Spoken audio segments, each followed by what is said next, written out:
There are folks here from the VRA as well, the Mayor's Office of Neighborhood Services. Before I get into this meeting, I'd like to thank all of you for coming on this cold night. I also want to point out that this meeting is being taped by a group from the neighborhood. NorthEndWaterfront.com backup. I should ask for permission. I don't have a problem, but if somebody has an issue with that, let us know. We're good? Good. Okay. So we are here tonight to do a brief presentation for you to talk about the redesign of Commercial Street. It's part of a larger initiative that we'll get into a little bit. I just want to get a show of hands of people who have attended meetings on this redesign of Commercial Street previously. Thank you. So you folks are seeing this presentation for the first time? Yes. Okay. So we'll spend a little more time I hope the other folks don't mind, we'll spend a little more time talking about the kind of the background. But what I'll try and do is I'll first, before we get into the presentation, I just want to say a couple of things. One is that this meeting is one of several that we have done. It's actually the third meeting on the same topic that has been a public meeting. We did one in this room several months ago. We did one at the Mariner's House, a public meeting last month. We're coming here today. We're going out to other North End groups.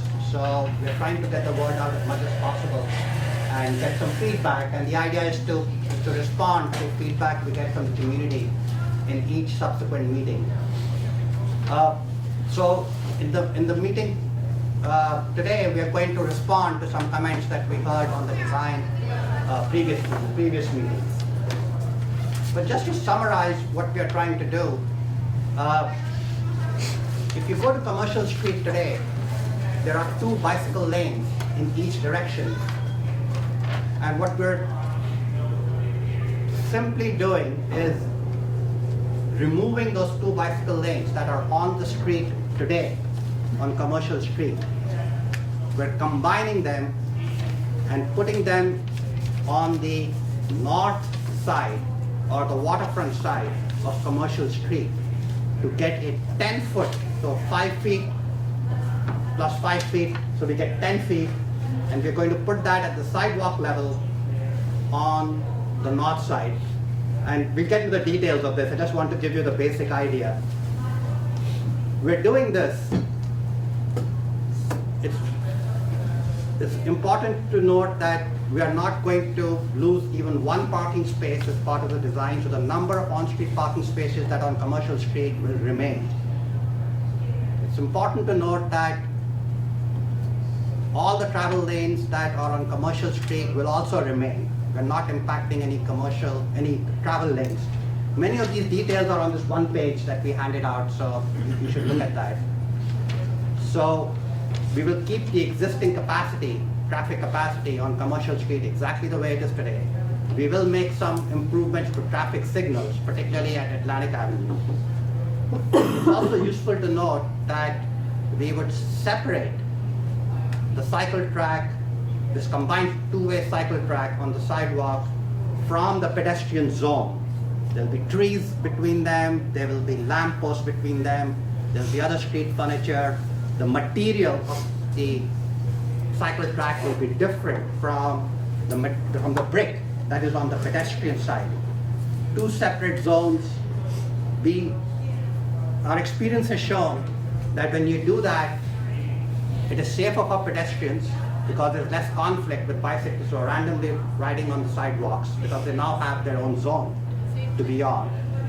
It's safer for pedestrians, it's safer for cyclists, and it's safer for cars because you have a protected, exclusive bicycle facility. So that's kind of the gist of all of this. There are other kind of facts that are on this one-pager that you can take with you. So I just thought I'd summarize the entire meeting in a couple of sentences in the beginning. I'll just go through the background of why this project exists in the first place. So far so good, everybody? Any quick questions? Not yet. We'll give you plenty of time to have discussions. But essentially, this is the Connect Historic. This is one piece. This project, Commercial Street, is one piece of the Connect Historic Boston initiative. And fundamentally, what this does is that we try to connect public transportation with historical sites using, in a pedestrian-friendly, bicycle-friendly way. That's what we're trying to do. So it's really trying to get access to historic sites throughout the city, throughout the downtown area.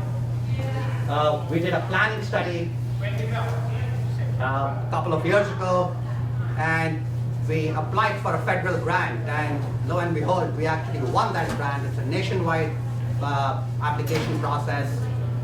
There were some, can't remember, probably 500 applications. We were one of 50 nationwide to win the grant. It was for $14 million. And so now that we have the money, we will actually implement the design that I'm talking about. The Connect Historic Boston initiative is more than just bricks and mortar. It's also about touching base with the community, doing treasure hunts, doing social events. We did a bunch in the last summer. We've been talking with a lot of stakeholders and community groups all over downtown Boston who've been participating in this process. And we've been doing meetings just like this one in other neighborhoods as well, in Johnstown, in the Bullfinch Triangle area, on Beacon Hill. So there are 4 projects in the Connect Historic Boston. One of them is Joy Street in Beacon Hill. The other is Constitution Road in North End.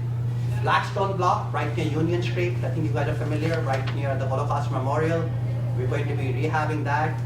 And 4th, which is part of this project, is the Connect Historic Trail, which really goes around Commercial Street, down Causeway Street, and then down to Staniford Street to connect up with Cambridge Street. And so this is just one portion of this Connect Historic Boston Trail, the Commercial Street section. We are on a tight timeline. The federal government that has given us the grant, we are required to have 100% drawings, everything finished, by the end of May. So we have another 6 months to kind of wrap things up and finalize the design. And we'll be doing many more meetings as we progress further into the design to make that deadline to advertise for construction. And the construction process, we'll have to phase it in each of those 4 areas. So that's what we'll figure out. So at this stage, I'm going to hand it over to Nick Jackson from Tool Design Group, unless you just want me to do the rest of it as well. I can go to the next slide. I'll take over. Any questions so far on kind of the background and what we're trying to do tonight? Yes, I sir. just got one question. Sure. Is this design a final design? In other words, you're just showing us what's going to be done? No. It will still be changed? We're looking for comments. We are looking for as much feedback as we possibly can. We do know that we'll do something here, but it's really in the details and getting into the kind of exactly what should be designed. We're looking for feedback. That's why we're here to meet with you. This is your neighborhood, and you should tell us what you think is best for your neighborhood. Do you have a drawing and maybe a plan view of what the sidewalk, the separation, and Yes. the bicycle? Detailed drawings will show up. Okay. I was just kind of giving you the introduction. The experts here will get into exactly what's being proposed. Again, thank you. It's good to see you all tonight. My name is Nick Jackson. I'm with Tool Design Group, and I'm working with the City of Boston on this project. So I think Vineet gave some of the background. The blue line you see here is the long-term vision for the project to create a connected system of trails downtown. And as Vineet mentioned, the federal grant funded part of the project on Atlantic, Commercial, connections on Causeway and Staniford Street. So that's what we're focusing on. Obviously tonight we're here to focus on Atlantic and Commercial. Again, so the vision is to create a continuous trail. So we want to make improvements for both walking, bicycling, and transit.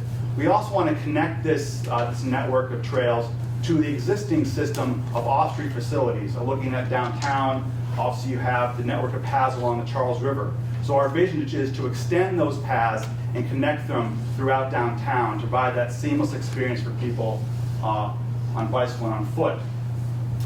We also see this as a way to simplify navigation, especially on bicycle downtown. The network of one-way streets can make it difficult to get places by bike, so we hope this network will help make it easier to travel around downtown. It's also a way to increase transportation options, provide more ways for people to travel throughout downtown. I think most importantly what we heard is people really wanted to see a network of facilities that was family friendly. So it's kind of one of the terms that we've used. We wanted to design places that parents are comfortable bringing out their children to ride, that attract to the broadest sector of the population. So that's part of our vision for the project. So again, just focusing tonight, we're going to look at the section here on Atlantic Commercial, connecting on this end to the Greenway and this side to the Harbor Walk and the off-street network of trails. So again, our goals, our primary goal is just looking at improving the pedestrian environment, and we'll talk with our design about how this project, although it is seemingly focused on bicycles, has significant improvements for pedestrians as well, and that's very important to our effort. We want to design bicycle facilities, again, that attract a broad segment of users. We know that bicycle lanes are accessible in getting some people bicycling, but through the talking to the city as part of the city's bike network plan, we've learned that many more people would bicycle if there was a more comfortable experience provided. So that's one of the things we want to do with this project. As Amit mentioned, we're retaining existing parking capacity, providing access to community amenities, and also maintaining the existing travel lane configuration that exists today. So I think Nick did a pretty good job of summarizing the proposal. I don't want to spend too much time on this. We are looking to convert the existing painted on-street bicycle lanes to raised cycle tracks. We'll be adjusting street furniture and other features, reconstructing sidewalks, building new sidewalks, new surfaces, new crosswalks, new ramps also as part of this project. So I talked a little bit about this cycle track. A cycle track is a term being used commonly. It's a term kind of originated in Europe to describe bicycle ways that are separate from the travel lane. Traditionally, bicycle lanes are only separated from motor vehicles by a painted line. And that's okay for some part of the population. Many more don't feel comfortable riding in and mixing with vehicular traffic. They do take a little more space than bike lanes, and we'll talk about that. And they take some special considerations at street crossings. This pie chart here kind of represents kind of research been done talking to population at large. And what we find here is we have a small slice of the population, the strong and fearless. They'll ride anywhere. They'll ride on Storer Drive, on the expressway, they're comfortable. But you have another slice of the pie, the enthused and confident, that will ride in bike lanes. They're comfortable changing lanes, mixing with vehicle traffic. Again, a relatively small percent of the population. But we know there's a huge piece of the pie that wants to bike more, is attracted by the health benefits, the economic benefits, the social benefits, but is concerned. They're uncomfortable riding in mixed traffic. So that part of the population is who we want to design facilities to attract and give them the benefits of bicycling. So I think some of the things we want to think about is the benefits for bicyclists as well as other road users for pedestrians. And this is kind of just a summary of some of the benefits. One of the key ones is that they reduce the amount of roadway that a pedestrian has to cross the street. We're taking away that roadway space that's currently bike lanes and making that crossing shorter. We're also reducing conflicts with bicyclists, and this actually, this is the last two issues, getting bicyclists off the sidewalk. This issue has been researched in other cities, and I think just two findings in New York City. They did 2 projects, they measured them, and they found that sidewalk riding decreased in one study by 34%. So many people are out there bicycling now, don't want to be in the street, they're bicycling on the sidewalk. They found after building cycle tracks, those people were no longer riding on the sidewalk.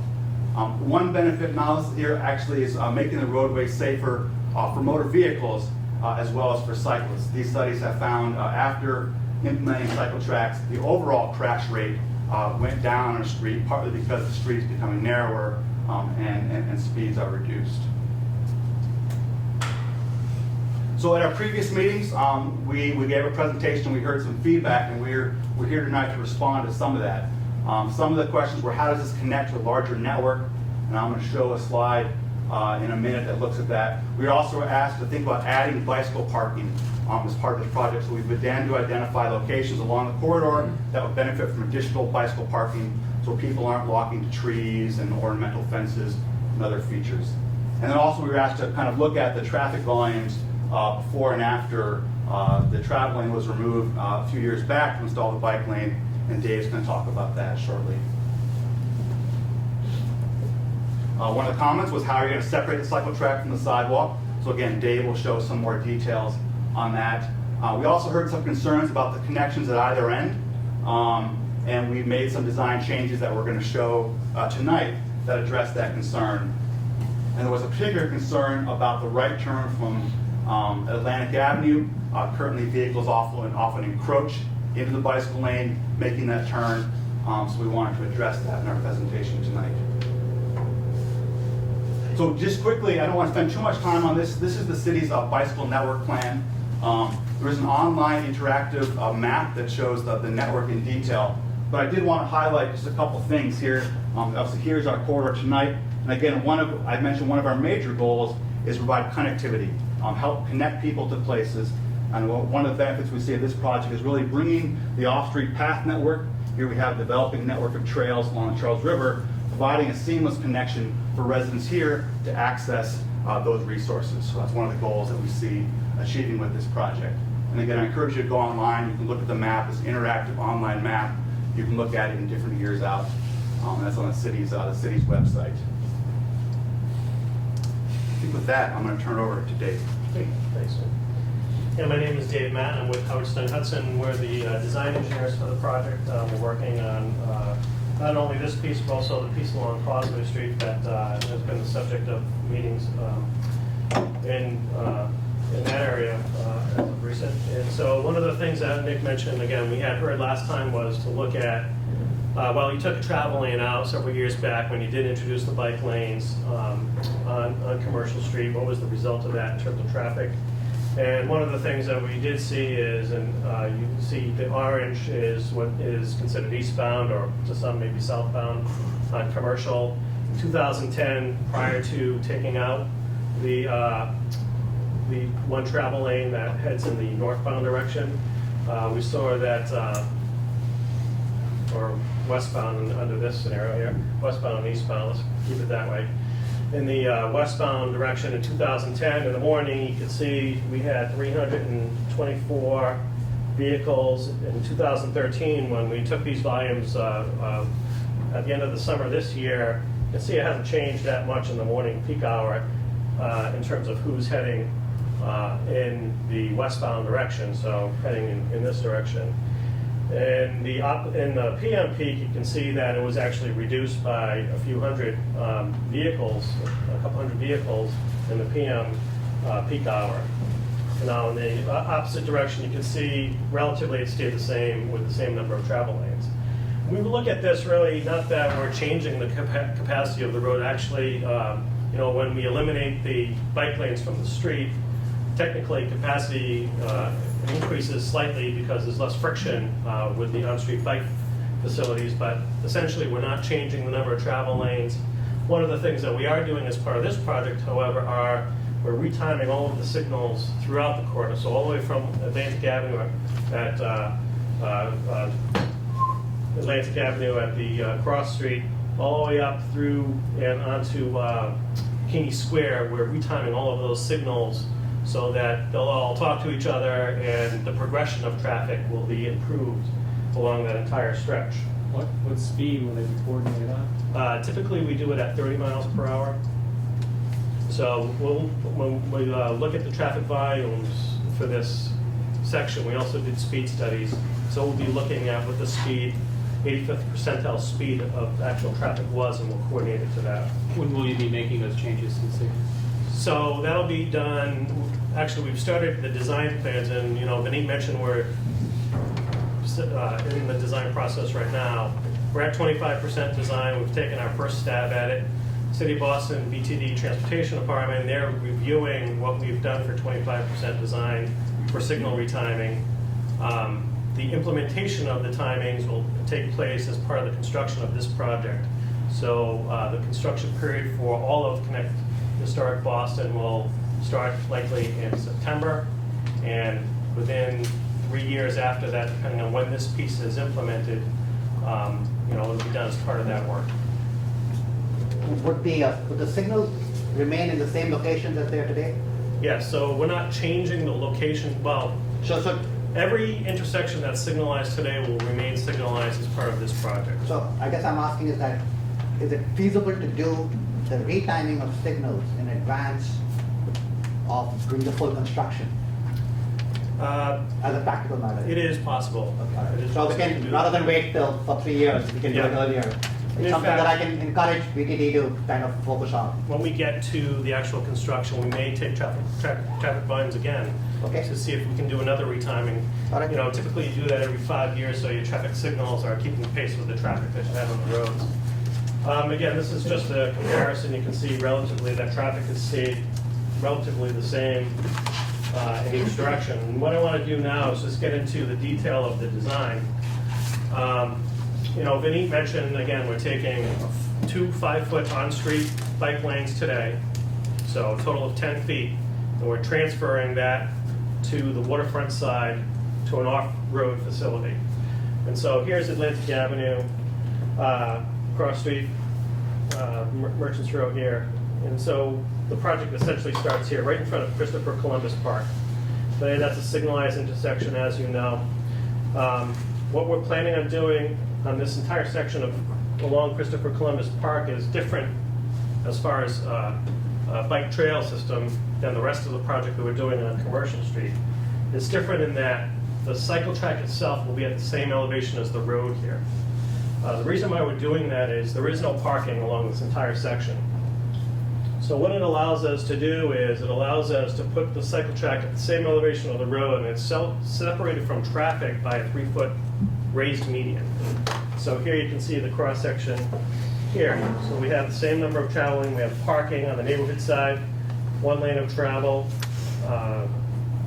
southbound or westbound, 2 travel lanes heading in the opposite direction, a median, and then at the same elevation as the road, we have a 9-foot cycle track, so 4.5 and 4.5 in that area. It's separated from the pedestrian. So the curb line that exists today on the park side is not changing. We're keeping that curb as is. We're not touching that sidewalk in that area at all. We're keeping the lighting where it is. We're keeping the trees where they are along that entire section. What that allows us to do is it allows us to keep the crosswalks and everything in the same spot. I'll get into more detail of how we operate this intersection, but basically today you know that along Atlantic Avenue there's a bike lane heading northbound on Atlantic Avenue. That bike lane will transition into behind a protected buffer area, which is a raised concrete, into the cycle track. Coming out of the cycle track to get onto Purchase Street southbound, essentially, there'll be a signalized bike crossing across the intersection, and then when Atlantic Avenue traffic goes, that will go into its own bike lane. I'm going to get into a little bit more detail how that intersection looks right here. Today, in this area, you know that there's a raised median in this location. When we bump out that road so that we can fit in the cycle track, this through lane, if we kept it where it is today, up against that curb line, would go right into the cycle track. And so we're eliminating that median and sliding the 2 lanes further north on Merchants Row, and we're adding on either side a bike lane, so a 5-foot bike lane on either side. That way it makes the transition into the bike facility and across the street much better and onto Purchase Street. We looked at the curve along this road here so that we don't have any more encroachment into a bike lane, so that we could turn even a truck around here without any safety issues. We've added this section right over here. And so if you're a pedestrian, you'll walk through this area, which will be at the same elevation, and up the existing ramp. If you're a bike heading in this direction, you'll transition out, across, and across the street. And that's a painted bike lane like it is right now? Yes, it will be painted bike lane. Any questions on this piece right here? On the previous street, Yep. did you say that we're going to lose parking? No. Today, there is no parking along Christopher Columbus Park on this side. Everything on the neighborhood side, all the parking that exists, we're not touching that curb line. So there will be no loss of parking. So it's just in front of Christopher Columbus Park, we have parking Yep, I understand, and I'm gonna get into how we're treating that, but here there is no parking. Okay, so we're not changing anything other than where the bikes are.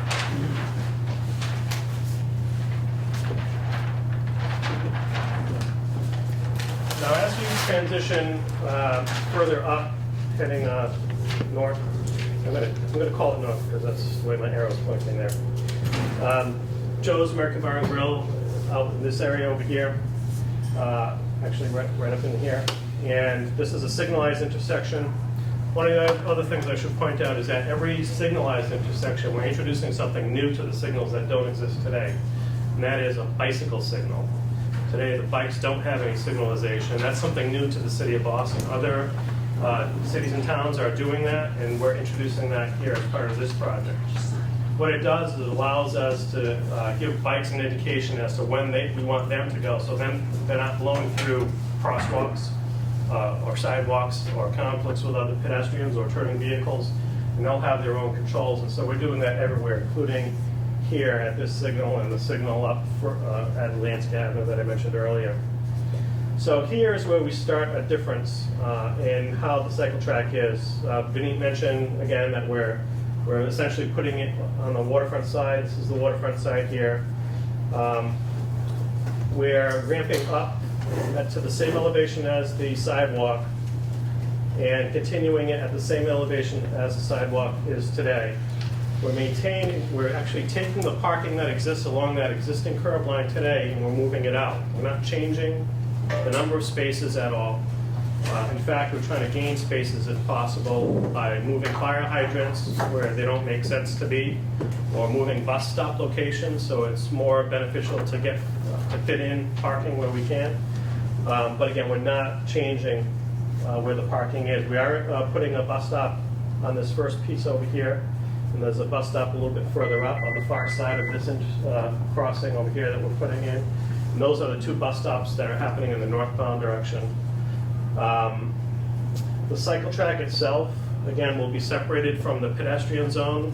We'll have the backside of this cycle track is essentially where the curb line is today. So there are lights that exist today and trees that exist. We're maintaining the number of trees wherever we can, and in fact introducing new trees where we can.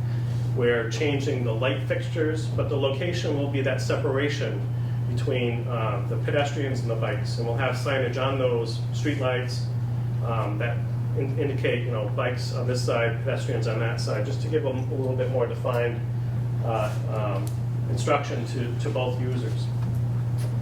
The material for the cycle track itself will be it'll be a dyed either asphalt or concrete that is porous paving. And so what we're trying to do is we're trying to infiltrate the groundwater with actually a surface that accepts water through it and won't build up water so it doesn't freeze. So it'll actually go through the impervious pavement that we're introducing. And again, it'll be dyed a different color. It won't be this color red, but it'll be a shade of red or something like that. That's a standard for national standard for cycle tracks. And that also give, again, a definition as to if you're a pedestrian, you belong on the concrete, and if you're a bicyclist, you belong on the cycle track. Everywhere where there's a potential conflict with a driveway, that will be painted green to show those conflict areas.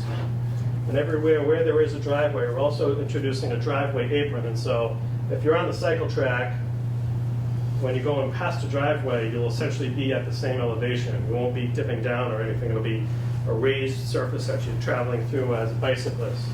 If you're a driver, you will ramp up over it. So it helps slow drivers down when they're traveling through the cycle track area and the pedestrian area. Who has the right of way at those conflict areas? If I'm on the current bicycle path, flowing with traffic, and somebody's pulling out, obviously the traffic and the bicycles have the right of way. Does this introduce dozens of new yield signs essentially for bicyclists? We will have more signage to warn of the conflict, the potential conflict. Mm-hmm. But we won't necessarily be introducing yield signs or anything like that. I mean, the motorists always yields to the bikes or the pedestrians. That's just, Mhm. I wonder if that's gonna cause, more conflict than is necessary. You know, if I were a bicyclist traveling along this lane now, I can, given that the lights are, I get lucky with the lights, I have a right of way from Christopher Columbus Park all the way to the Charlestown Bridge, where it looks like now. And I wonder, specifically if there were to be an accident, who would, It's a good question, I think, relative to liabilities. But the idea here is to slow down, slow down traffic for bicycles a little bit so that it's safer for everybody. So while you have your exclusive cycle track, when you do come to these conflict points, everybody has to slow down. Interesting, okay. And I mentioned also that we're not really doing any work on the neighborhood side. The only changes that we are making is we are installing all new handicap ramps on that side. And we're also installing all new traffic signal equipment in their existing location. So we're trying to bring everything up to current standards as far as equipment and timing of signals go. We're also introducing all new ADA improvements. And again, if I didn't mention it, the material for this entire cycle track, or the pedestrian zone outside of the cycle track, will be cement concrete. So where there is brick today, we're planning on replacing that with more ADA-friendly concrete. I got one question. You mentioned earlier about maybe putting some lights up. Are bikes going to stop at red lights on this cycle Bicycle track? signals. The studies that Nick has introduced us to suggest that they do comply with signals that are meant for them, as opposed to a vehicle signal where sometimes the bicyclists, sometimes they'll follow the pedestrian signal, depends, or sometimes they'll follow the vehicle signal, whatever gives them the benefit, it seems. We're here.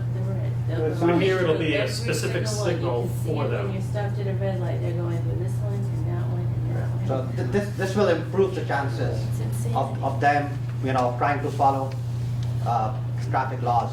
So it's a better situation than what you have today, where they're But my question was, are they going to have to stop at red lights? yes, Yes. absolutely. They're Aren't required to they stop at supposed to red be lights now. stopping now? Yeah. Yes, they are. So that's an important issue, to get this If they're cycle supposed track to to work. stop now, and they don't, what's gonna stop them? Well, from because they doing will that? have a signal that has a bike indication in Okay, the but they signal. know that the signal now is for them.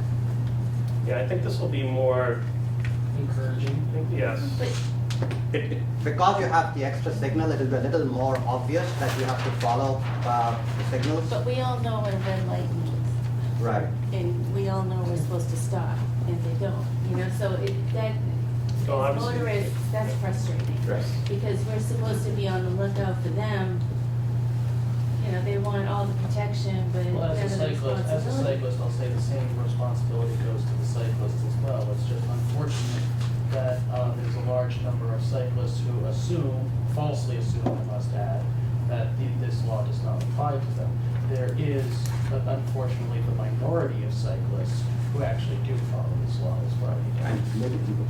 Yeah, I just want to add too, I know that Nicole Friedman is not here tonight, but when this question's been asked, is this something that the city bicycle program is aware of? And they actually have begun to do targeted enforcement of red light running for cyclists. So I know that that is something that she is working on as well. I think also looking at kind of analysis of that, I think one of the challenges often intersections are where you have congestion, you have vehicles accelerating from a stop. So oftentimes bicyclists do not want to be as part of that. Some red light running is avoiding those situations. I think here again the bicyclists are entirely separate from that. So I think that's going to make a calmer situation. And I think David mentioned, I think that the research is finding that if you direct a traffic control device explicitly to a user, in this case a bicycle signal that's very clearly in the path of bicyclists, compliance goes up. So that's something that we've seen around the country. Yes, I ma'am. have a question about the fateful topic of parking places. If I understand correctly that the pole meters are being removed and pay stations are being put in, theoretically, at least over a certain amount of space, where do you actually pick up parking spaces? Because cars, for the most part, are smaller than You may pick up some painted spaces. Yes. Again, that same design principle continues further up as we continue up. We're maintaining the parking. There is Again, the separation from parking and the cycle track is about a 2-foot wide buffer. So that way, if you're opening your door, the parked car, you're not going into the bike lane with the door. You're not taking the bicycles out when you do that. We are putting these neck downs in. Some of them exist today, many of them exist today, but we're looking at the neck downs to help control sight distance for people turning into these driveways so that they can see a bicyclist in the cycle track. And so we're looking at the sight distances so that we can avoid some of those conflicts of turning vehicles crossing the cycle track.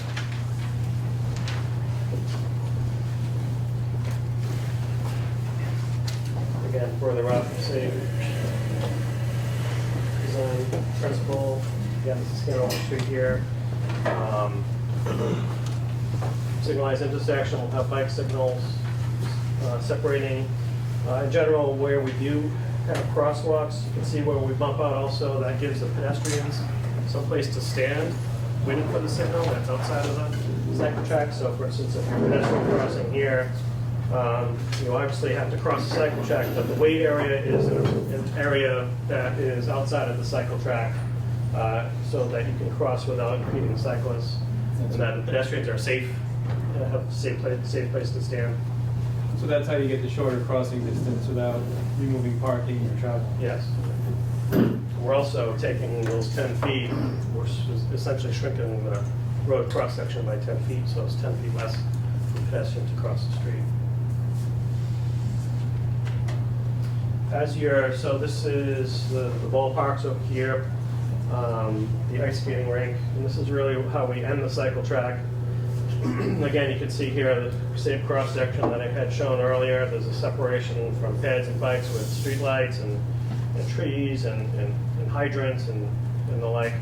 And also, just to reinforce that separation, we're also planning on installing at the very transition from the cycle track to the sidewalk a concrete strip that's about 4 inches wide that'll have a little rumble surface to it, just so if you're a blind person you can notice the difference in texture. And also it's a clear distinction between the two uses for everyone. One of the things that we heard is about the safety coming around this corner. Unfortunately, there's not a lot that we can do as part of this project to improve the safety, but we are planning on installing warning markings in the street, warning people of the approaching curve in the roadway. We are changing how this crosswalk operates at, I think this is Charter Street, at the skating rink. The way and Nick mentioned a little bit earlier how this connects to the rest of the system. Cycle track essentially ends here just after the park and before the field. So this is the building, the ice skating rink over here. And there it connects to the harbor walk, and so it goes behind the ice rink, underneath North Washington Street Bridge, connects behind, was that Lovejoy? And then up North Beverly Street, back onto Causeway Street. In the opposite direction for bicyclists that are on the road from Keeney Square, we're providing a signalized crossing, so they'll have a wait area over here, and then they will cross to the trail system to get over under signal control. And we're also changing how that angle of that crosswalk is, so that today the crosswalk is here, and we're changing it so it's more visible as people are coming around the corner, so you can see people in the crosswalk as you're coming around the corner a little bit better than what exists today. Again, all new signals will be out there, and the warning sign for the curve in the road, and the pavement markings as well. So today, just to reiterate, from the section of Commercial Street from the Charter Street area all the way up to Causeway Street and Keeney Square, there are no changes at all. It's Correct. exactly the way it is today. Right. Because the cycle track ends at the Charter Street area. So Right. that whole So- section. All the parking in front of the funeral home and on the ice skating rink side, we're not changing any of that cross-section. Because it is so narrow, we really can't fit anything in there, so we're not changing any of that at all. That's why we're bringing it behind the developments. Can you pace us across For a cyclist, what happens when the cycle track ends and they want to stay in some bike lane and continue down Commercial Street? How do they go about that? So here, if you want to continue Yes. down Commercial Street, again, the cycle track, we're directing people to the path. Okay, The so path the path isn't connected yet, right? it is not connected, but there is an existing harbor walk that runs back there today. So it doesn't get you to the other side of, Not during the construction. well, not part of the building Right. construction plan. But, I mean, that's part of the development work that's happening at Strata right now to make that connection. So there will be a connection there. as part The of work that was project. actually already built. We actually were able to, we walked through the construction site, we were actually able to walk and make that connection, so it's coming. It was one of the first pieces of that project they had to do. When's the completion date, you know? It's, When's the completion date, you know, of that project? not off the top of my head, and in terms of when it's open versus the other stuff, because it's still a pretty active construction site, so we were ducking some fences to do that, but, we'll get you that date. So is there still a bike lane on Commercial Street? No, it'll be a shared. It ends. Yeah, there is no width to add, like, on-street bike Because there is facilities. one now, right? No. Not in that area. On Causeway, on the other side, on Causeway Street, there's a Yeah. bike lane. Oh, so it picks up again? Oh. So, yeah, going through King Square, we're not able to have a dedicated bike facility. It'll be a shared facility for those cyclists that choose to use that facility. Gentlemen, you had a question? Yeah, I do have a question. I understand all of what you just presented. One of the other meetings, segways came up. Now, no one wants to talk about the segways. Where are they gonna be riding? And also, bike captains will become a problem on Commercial Street. Bike captains. Pedicabs. Oh, pedicab. Pedicabs. So are they gonna be riding on the street also? I would guess. They're not sitting with the segways, where are they riding? Yeah, again, I don't have the answer for that. Maybe at the next meeting, I'll just talk with our commissioner and try and get you some more definite answer on that. I know that the city does not like segways on our sidewalks, and we are opposed to that. It's not a safe situation. We've made it very clear to, I think, is that company still liable? Yeah. They're still in business. I just He not- left that Commercial Street location, but I did talk to him. He is going to do tours through the city along Commercial Street and Atlantic Avenue again. All right. And he intends So- to use the lanes. All right, so we'll try and get back to you with a more definite answer on that, sir. And the same with the pedicabs. Okay, I got one other question. On the other side of the street, which I live at 63 Atlantic Ave, and we're removing the bike lane that's there now, and you're putting just one lane of traffic will be there. As Once there is this today, project yeah. is done. Correct. As there is today. Right. Yeah. How do deliveries, how do FedEx, UPS, furniture delivery, anybody stops to pick somebody up, how are they gonna stop? They're gonna have to block that lane, correct? Yeah, they would block a little more of the lane than they would, today they'll be blocking the lane as well. But what I'm saying is, if somebody does, this is gonna happen, this is a constant on our street. Right. I'm constantly seeing trucks stopping, wrapping things off and tying up, sometimes they get 15, 20 minutes at a time. So anybody that's coming behind this double parked vehicle, you're gonna have to cross the double yellow line on oncoming traffic. They would have to do that That's today. a safety issue. They're doing that today as well. No, today you have a bike lane. So you can block the bike lane, you still get around without crossing the yellow line. That's right. There's a $100 fine for doing that today, if you block a bike lane. Yes, I agree, there'll be less space now, another 3 or 4 feet, that's a difference. But to answer my question, how are they gonna make deliveries now? They're gonna have to. Just like they're doing it today, there's no difference. So today, if you want to go around the park, UPS van, for example, you have to cross a double line, there's no alternative. So that's the same. Well, no, he raises a good point, is that people the traffic can get through today because the delivery trucks block the bike lane. Right, so When the bike lane's removed, the delivery trucks will be blocking the traffic lane. So the difference is about 4 feet, because the width of the bike lane is 5 feet, and it depends on where the bus or the truck pulls up, whether it's right next to the curb. They're or losing not. the bike lane and the traffic lane is narrowing as well. So So there won't be any possibility of traffic flow once somebody blocks the street to deliver. I think there's a difference of 3 or 4 feet, but you make a good point. Physically there's less space. because the bike lane is not there to park on anymore. Wherever possible too, we're trying to maintain at least the existing width of the travel lane, where we have a one-lane section heading southbound. So we're trying to keep that wherever we can. There is some extra width, and wherever there is extra width, we're giving it to that side of the street. So the idea is that the travel lane that's there today, next to the bike lane, we would try and widen that, so that any extra feet that we can gain in the whole street, the entire cross section would be given to the one lane that's going towards Christopher Columbus Park.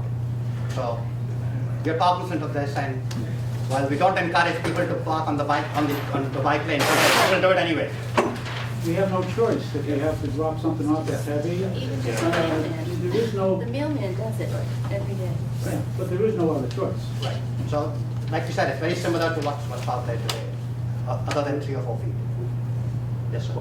Addressing this very legitimate concern that the residents of the neighborhood have, has anyone considered, and I realize that in some ways this is not a popular thing to suggest, but sacrificing some parking spaces so that maybe every other block that there's a loading zone that's reserved where you're not allowed to park, that where people can pull in off the street and not block traffic to facilitate deliveries.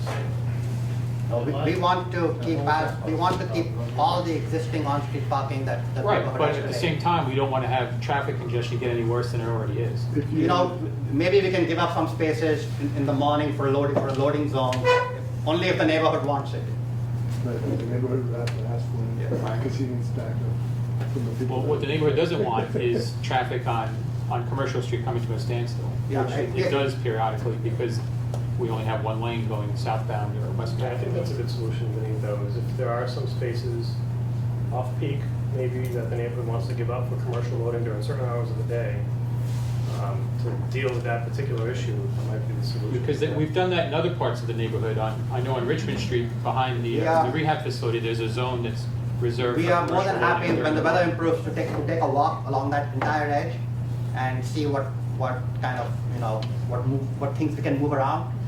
And maybe if there's a bus stop that can be put to the far side and can gain a space, or, do things like that, maybe we can find some spaces. So we're happy to take a walk along that entire edge. Is there any possibility to have there's 2 lanes on one side of the road, on the waterfront side, right? Could one of those lanes be like a floating lane, like maybe have yellow in certain areas and then it becomes white like we've seen everywhere else in the country? Yeah, well, one of the problems when I showed you the roadway volumes, they're significantly more, there's almost double in the opposite direction. So there really is a need at those signals in particular for the storage and also for the capacity. We could look at in the sections in between, perhaps having an area where it could be considered a turn lane. Well, traffic is becoming a problem on opposite the waterfront side. There's no question, it's getting worse every day. Is there any way that lights could be coordinated somehow? Yeah, I mentioned that earlier. We will be doing that as part of this job. I mean, it's backing up beyond Fleet Street, Yeah. and it's becoming a real And problem. you said you live on the neighborhood Living side. 63 Atlantic, right at that. Take a walk over there. Any other questions? Well, sure. You haven't said anything yet. Well, I just want to say, thank you guys. I'm Pete Simon from the Bike Union, so I represent members from all this and some of the North End. And, from our perspective, I think this looks like a really good plan. I do hear your concern about the traffic and stuff, and I think there's solutions that you're specifically working on and stuff. And I think, really, I think the transportation department just needs the neighborhood to be together on it. You know what I mean? Sure. Because there's people that are clamoring at them. I did have another Yes, question. sir. Have these cycle tracks been successfully implemented anywhere else in the city, or are we the first We trial? have one cycle track out in North Alston on Western Avenue that we've had for a couple of years. It's an on-road cycle track. But And was that implemented the same way by sacrificing a lane of traffic? yes. And Vassar Street too, don't you? That's in Cambridge. It doesn't Oh, count. it doesn't count, sorry. But cycle tracks are being installed all over the country in a very big way and have proven to be safer for pedestrians and reduce conflicts, improve pedestrian safety and safer for by encouraging. No, I think everyone would agree from a safety perspective, they're a good thing. It's what's the impact on traffic and living conditions in the neighborhood. Worth noting too, the city is working on designs for cycle tracks in other places too. So Summer Street in Fort Point, Good point. a very similar approach to this, where it's on a sidewalk level cycle track. Talking about a cycle track, I think on Malcolm X Boulevard, Mount Vernon Street in Dorchester, as well as circling the public garden. So this is increasing the facility to try to find a way to get bikes off the street, encourage safer biking, and a better delineation of the different uses. And now that we have the funding, we're able to do that without losing parking, without doing any, keeping the number of lanes that are over there, and reducing pedestrian distance. We have to cross, building new sidewalks, building pedestrian ramps. So it's an overall improvement for the street without kind of impacting in any major way. I have one last question. The tree, along where we live at 63 America Ave, the trees across the street and the hydrants, are they gonna be moved at that location at On all? the neighborhood side, No, the waterfront the side. waterfront side. Not the tree, but the Will they have to be moved? Some of the hydrants may be moved, Not the 10 trees? feet, 20 feet, or whatever. Not the The trees, if they're healthy trees, our intent is to keep them. Okay. There are some trees that are not healthy that we're replacing. What is the design speed of the roadway through here? Typically, we thought Depends on where it is, but for Yeah. the curve, it's 20. But everywhere else, I think it's 30 miles an hour is the design speed of the road. Let me ask it a different way. we People feel comfortable going how fast on an 11-foot lane? 45 miles an hour? Depends on what other friction is there. When you have parking out against the side, it's less. Even if you have an 11-foot lane, or if you have parking adjacent to it, it's less. If you have a bike lane on the street, it's higher. You have a higher speed with a bike lane on the street because people feel more comfortable. But the intended speed is 30? we are required by law, by state law. Even though we prefer slightly lower speeds to make it safer as a city, but by state law, we are required, thank you, sir, we are required to, speed limit can't, we have to be 30. Okay.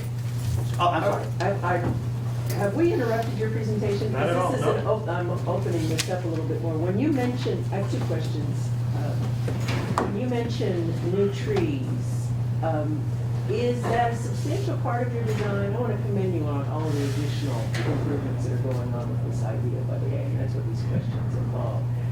Or are they just replacement trees for Well, dying ones? It's twofold. Number one is, and we walked the whole site with parks to see which ones are healthy, which ones should be removed and replaced. So we are replacing the trees that are not healthy. We are putting in new trees that are not there today in some areas, again, to put that delineation between cycle track and pedestrian zone. And so where they're sparse, we are trying to locate new trees. And I realize this isn't probably going to happen again for maybe decades. How much thought have you given to adding EV stations, electrical vehicle charging stations? We can do those independent of the design, but it's something that the city would explore. This disruptive period is a good time to make those kinds of changes. Thank you, and we can come back to you as often as you like. We take your comments and incorporate them. We are meeting with some of the North End groups later this month to get their feedback as well. And really appreciate your coming tonight on this whole day.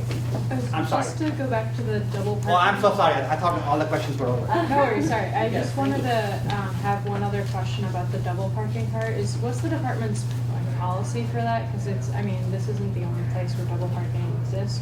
So I was just wondering if there's specific enforcement. Yeah, the police department has to enforce that. Okay, Yeah. yeah. that's a police department enforcement, it's a moving vehicle, Yeah. and you should just talk with your local captain and enforce that double parking to the extent that you want it. And then one other question about the driveways that are unsignalized. So I think in the designs, they're all green. You mentioned that the cycle track would be a porous pavement and then some kind of a different color treatment. Would it be a similar color treatment substance, so instead of paint, it would be that same porous material but green, or something No. else? I don't know if you can speak Where to we do that. cross driveways, it'll be concrete, because of the traffic that's on it. Okay, and then can you please explain the degree at which it's going up for the cars, if that makes The sense? slope? Yeah, the slopes. Slope is, it's the city standard for driveway aprons, so it's that, So it's like a speed bump. it's a driveway apron, yeah, it's, 10 miles an hour, probably? yeah, it's a slow Okay, incline. thank you. Okay, thank you very much. Really appreciate it.